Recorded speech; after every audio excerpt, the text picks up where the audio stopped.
this program is provided by Annenberg CPD to advance excellent teaching.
I'd like to tell you today about what is perhaps the most famous experiment in all the history of physics.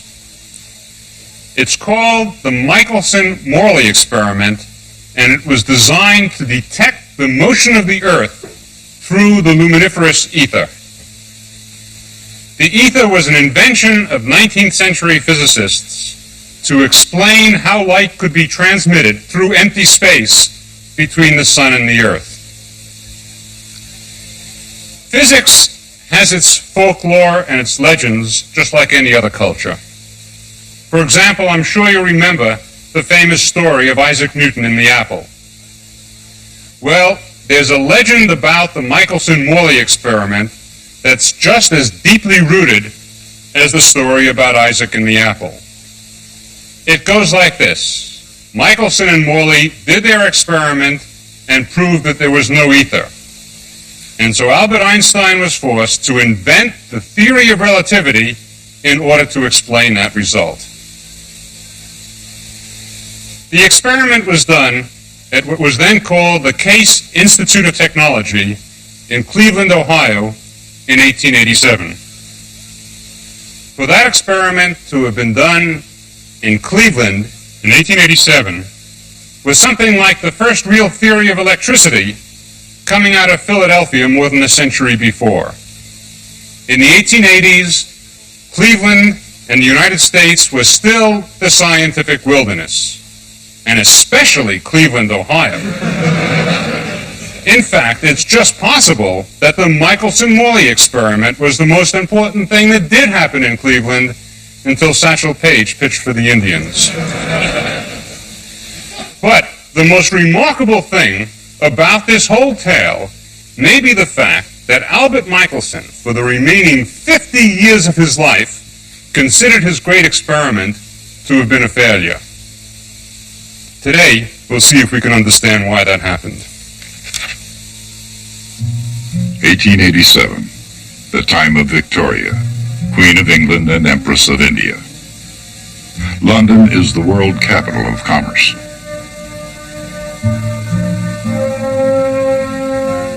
Across the Channel in Germany, a child named Albert Einstein celebrates his 8th birthday.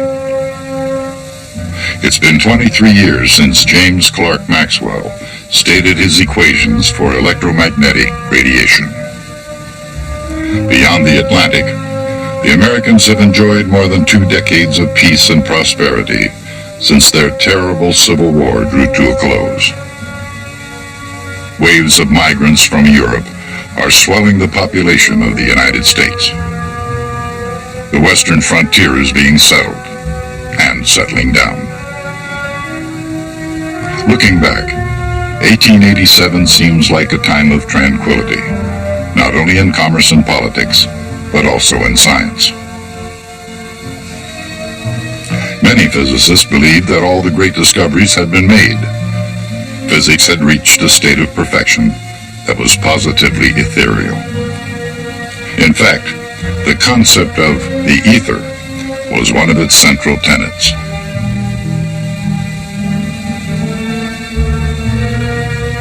And in 1887, in Cleveland, Ohio, two physicists, Albert Abraham Michelson and Edward W. Morley, were preparing an experiment designed to prove once and for all that the ether really existed.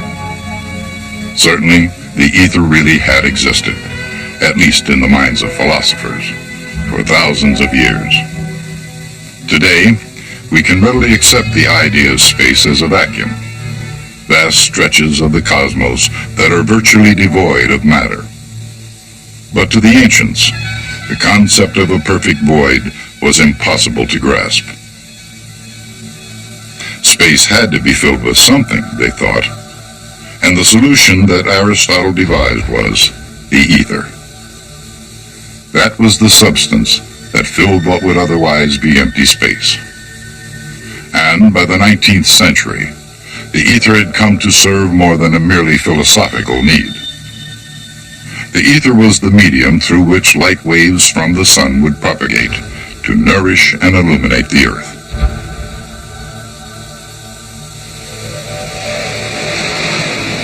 Waves can propagate along the surface of water, or through the body of a crystal, or through the air of a concert hall.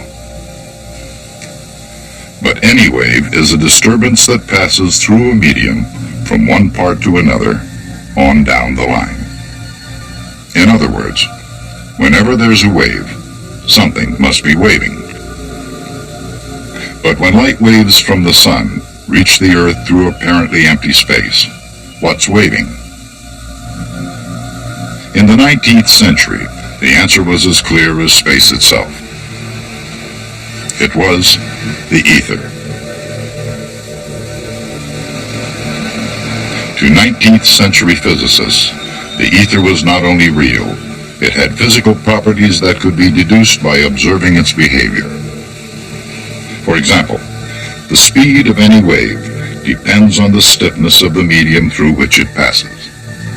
And of course, the speed of light is enormous.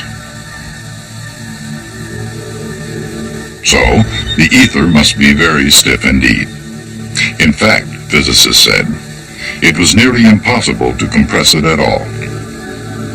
On the other hand, the Earth and other planets moved through the incompressible ether with perfect ease, obeying Newton's laws as if they weren't passing through any medium at all. If the ether behaved like a viscous fluid, the orbiting planets would gradually lose energy and spiral inward towards the sun. And since that certainly didn't seem to be happening, physicists were able to reach another definite conclusion about the ether. The ether, they said, was a perfectly mobile fluid with no viscosity at all. It was a transparent, perfectly non-viscous, incompressible fluid that filled all of space. Knowing so much about it, the only job that remained was to demonstrate its existence directly in a clear and irrefutable experiment. Somehow, that job had eluded the grasp of physicists throughout the century. But in 1887, Albert Michelson, with the help of his friend Edward Morley, had devised an experiment that couldn't fail. As far as academic credentials go, Michelson was unquestionably qualified. 4 years at Annapolis, 8 at the Case School of Applied Science in Cleveland, and 3 more years at Clark University in Worcester, Massachusetts. But it would take more than teaching excellence to detect the absolute motion of the Earth through space, which in effect would detect the ether itself. It would take an extraordinary experiment with an unheard-of degree of accuracy. Fortunately, Michelson had an established talent for designing instruments that could make the tiniest and most precise measurements. His earlier measurements of the speed of light were better than any others before him. When he was in Berlin, Michelson designed a new instrument that was exquisitely precise. It was called an interferometer. Shown here using a laser, a Michelson interferometer begins by splitting a beam of light into two beams. A partially transparent and partially reflecting mirror sends two beams traveling on perpendicular paths. Each is reflected back to the point where they had been split in two. There, they combine into a single beam again. Michelson's interferometer can be seen as a race between two light beams. If the race ends in a tie, the result is a bright spot at the center of the interference pattern.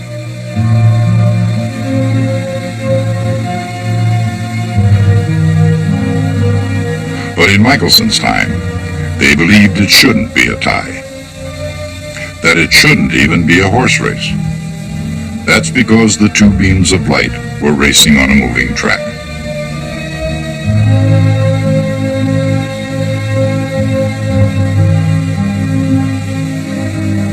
Everyone suspected the Earth, and therefore the interferometer, were moving through the ether.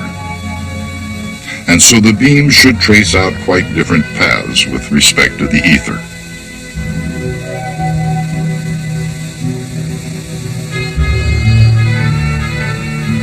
The beam moving sideways to the Earth's motion makes a triangle, while the one moving along the motion has less distance to go one way, but more the other.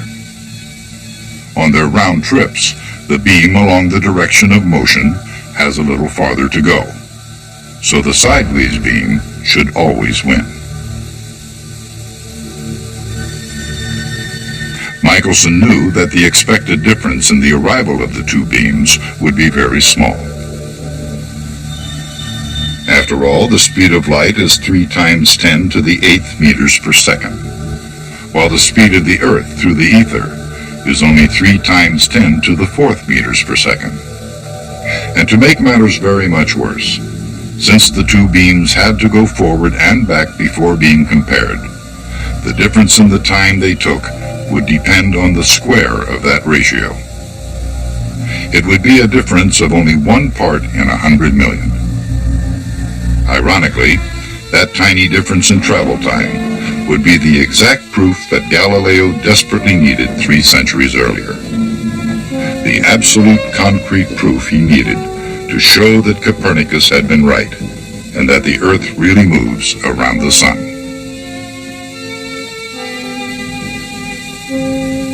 Perhaps Galileo could have won his case if he'd had real scientific proof that the Earth moves.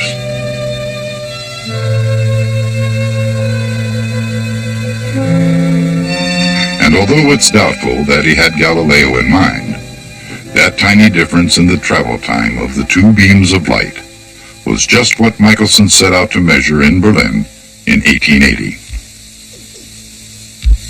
A German instrument-making firm built the first interferometer, and in 1881, when Michelson went to Potsdam, he took it with him. It was sensitive, all right. So sensitive that horse-drawn wagons, even pedestrians, on the street outside his lab affected his measurements. Each time he tried, it took almost a day to get a single measurement. So when Michelson saw no ether effect in his measurements, he wasn't concerned. He thought, correctly, that his instrument wasn't dependable enough. Time passed, and Michelson did no more with the interferometer. He returned to the United States and took a position with Case Institute in Cleveland. And during that period, he and Edward W. Morley, a physicist and chemist at Western Reserve University, became colleagues and close friends. Other physicists, meanwhile, urged him to try again to detect the ether. So, in 1887, Michelson asked his friend Morley to to work with him on a new and highly sensitive interferometer. The new interferometer was 10 times more sensitive than his 1880 instrument. Michelson had been thinking of ways to make the interferometer steady and not susceptible to passing carts and people. The mirrors rested on an enormous base of sandstone that floated in a pool of mercury. When Michelson and Morley tested the new interferometer, they were thrilled and delighted. The instrument had all the stability and sensitivity they had hoped for, and should be able easily to detect the tiny expected difference in travel time of the two beams of light due to motion through the ether. The actual experiment was to be done by observing the interference pattern with the interferometer in one orientation with respect to the motion through the ether.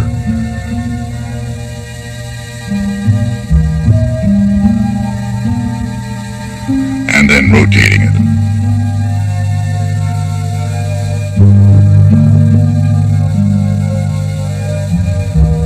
If the two beams arrived in a tie, for example, constructive interference would make a bright spot at the center of the pattern.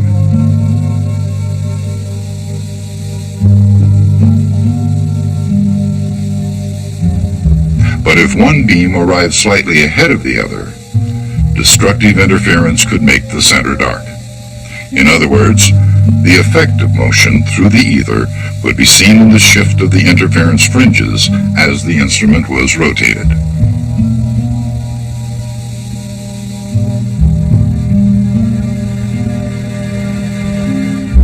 To the complete surprise of Michelson and Morley, and just about everyone else, there was no shift at all in the fringes, which means there was no delay. Nothing. No difference at all.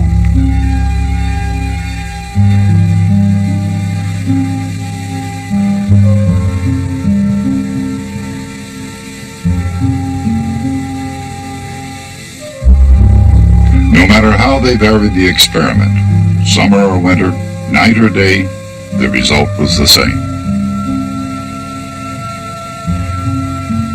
Light apparently travels at the same speed in all directions, in complete disagreement with the idea of Earth moving through the ether. For the next 50 years, numerous physicists repeated the Michelson-Morley experiment with ever-increasing precision and sophistication, in the vain hope of finding some mistake in that perplexing conclusion. But even in 1887, the facts were clear. The experiment had failed to detect the ether, and the consequences were shattering. The negative result was almost as disturbing for Michelson as it was for physics as a whole. He truly believed the ether existed, and that he and Morley had simply failed to detect it. Sustained by a legendary sense of humor, Michelson carried on through the years, and he continued to succeed as a virtuoso of experimental physics. Nonetheless, he remained haunted by the results, or the lack of them, in his experiment with Edward Morley. Putting the idea of the ether in historical perspective, it had been important beyond measure. In 1887, its existence was as important as, in the day of Copernicus, the location of the sun.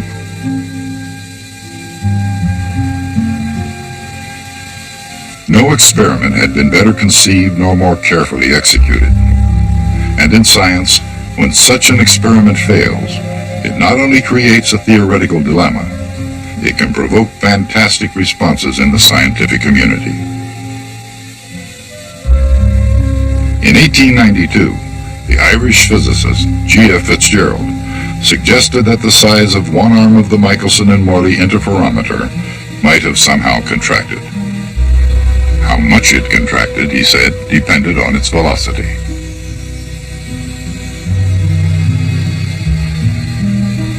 To most physicists, Fitzgerald's contraction sounded absurd. but not to Europe's most distinguished physicist, H.A. Lorentz. He worked out a quantitative model to explain the phenomenon, and in the process, developed mathematical expressions that would change the face of physics. They came to be called the Lorentz transformations.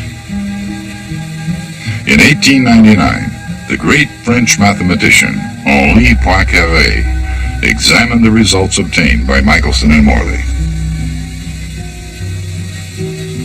He offered a general explanation, calling it the principle of relativity. The idea behind it was that absolute motion will never be detected in the laboratory. There must arise an entirely new kind of dynamics, he said. Poincaré was right. An entirely new kind of dynamics would arise, but the principle of relativity, which would be its cornerstone, was far from new. It went back at least as far as Galileo Galilei. Galileo had said that an object in motion would tend to remain in that same state of uniform motion. That was the law of inertia. It was correct because in its own frame of reference, every state of uniform motion was, in reality, a state of rest. In other words, Galileo understood not only the law of inertia, but also the reason it was true. There is no difference at all between being at rest and being in uniform motion. But on the other hand, Albert Michelson, in his experiment, had set out to detect the absolute motion of the Earth. Had he succeeded, he would have proved that there is a difference between motion and rest, a difference that can be detected in an experiment. The truth is that either way, success or failure, the results of Michelson's experiment would have faced physics with a grave dilemma. As it turned out, the dilemma was almost beyond imagining, even to the imagination of Hendrik Lorentz. Of course, we can imagine Lorentz, if we choose, as a pitcher for the Brooklyn Dodgers.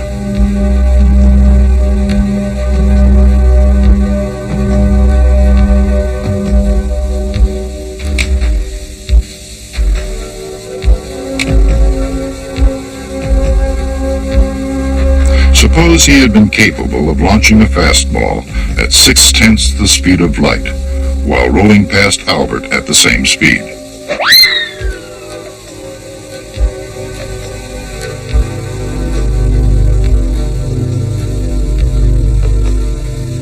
Surely, fast as Henry's pitch had been, it would seem much faster to Albert. But, and here's what the Michelson-Morley experiment said.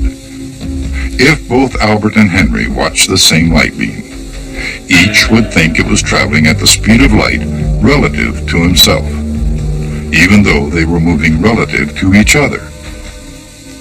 Such mind-boggling consequences were hard to accept, even for a mind such as that of Hendrik Lorentz.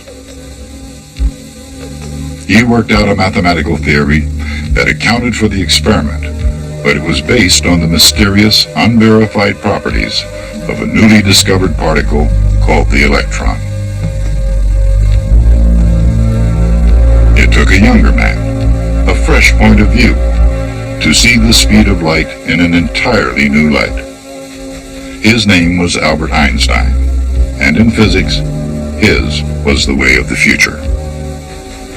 But no one had done more to illuminate that future than Albert Michelson himself. For nearly 50 years after his first interferometer, he lived on, measuring the speed of light with ever-increasing precision, measuring the diameter of a star for the first time ever, and even admitting, finally, that his interferometer experiment had provided the verification of Albert Einstein's theory of relativity. To these was the measurement of the velocity of light. The second the measurement of the diameter of a star. And the third was a test of the Einstein theory of relativity. Michelson won the respect of the scientific community, the friendship of Albert Einstein, and became the first American to win the Nobel Prize. But to the end of his days, he never fully accepted the implications of his famous experiment. It must be admitted, he confessed in 1931, these experiments are not sufficient to justify the hypothesis of an ether. But then, he wondered, how can the negative results be explained? On the surface, like unintentional shadows on a canvas, there are dark areas in the life of Albert Abraham Michelson. For despite all the bright spots in a career of 50 years, he tended to focus on his so-called failure of 1887. Since the result of the original experiment was negative, he concluded, the problem is still demanding a solution. But in reality, Michelson's experiment, if it was a failure, was the most brilliant failure in all the history of science.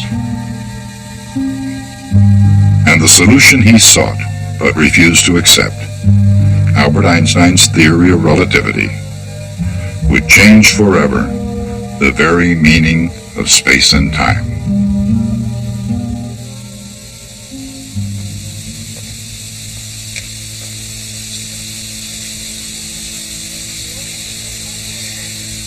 We often teach physics in a historical way.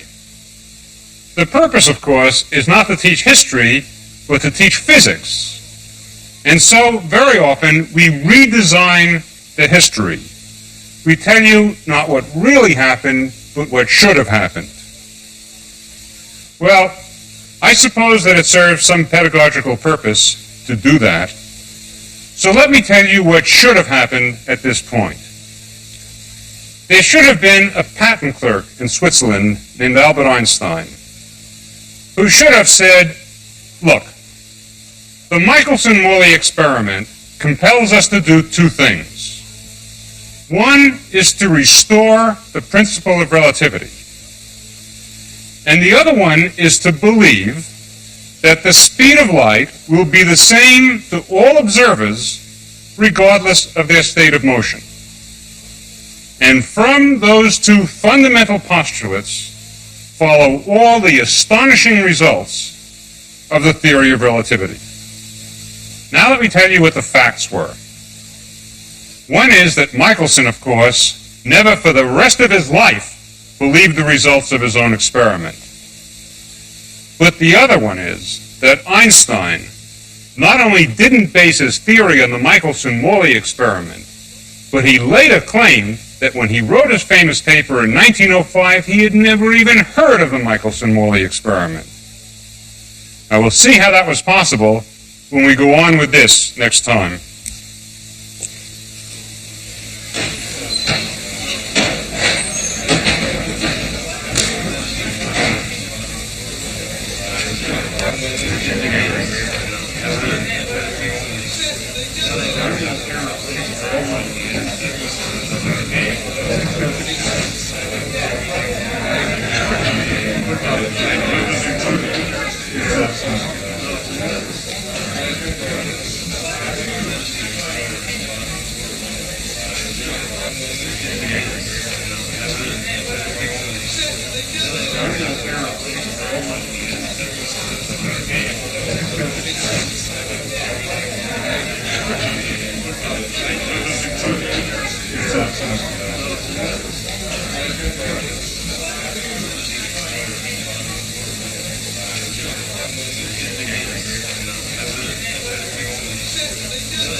Funding for this program is provided by Annenberg CPD to advance excellent teaching. For information about this and other Annenberg CPD programs, call 1-800-LEARNER and visit us at www.learner.org.